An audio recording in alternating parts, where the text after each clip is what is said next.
एका छोट्या गावात एक गोड खट्याळ मुलगी राहत होती. तिचं नाव होतं गौरी. पण गौरीची एक सवय खूप वाईट होती. ती खूपच आळशी होती.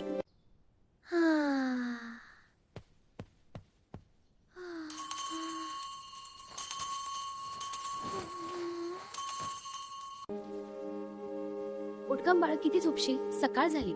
चल आता खरंच उठ. शाळा चुकवायची का? चला मम्मीला मिठी दे मग उठ. माझी सोनं उठलं का? उठ बाळ, वेळ झाली.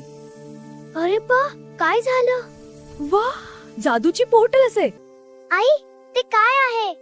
काही नाही बाळ, एक जादुई पोर्टल आहे. पहा, हा झोपाळू अस्वल आला. मी दिवसभर झोपतो, तू पण झोप ना. मी कधीच आंघोळ करत नाही, तू पण करू नको.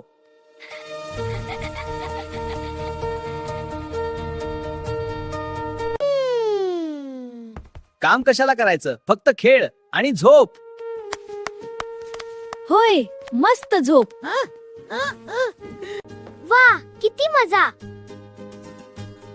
झोपायचे. अगं गौरी, आधी दात घास. नको. पण काही दिवसांनी गौरी शाळेत उशिरा जायला लागली. तिचे मित्र तिच्यापासून दूर राहू लागले आणि ती नेहमी थकलेली वाटू लागली. सिया, तुला माहितीये का, चांगली सवय लावण्याने स्वतःवर प्रेम करणे ते किती महत्वाचे आहे. हो गौरी, मी समजते. आणि तू मला नेहमी या गोष्टीत मदत करतेस. धन्यवाद. गौरीला तिची चूक समजली. दुसऱ्या दिवशी ती लवकर उठली, दात घासले, अंघोळ केली, शाळेची तयारी वेळेवर केली आणि आईला मदतही केली. आता गौरी झाली आनंदी, निरोगी आणि सगळ्यांची आवडती. गोष्टीचा बोध.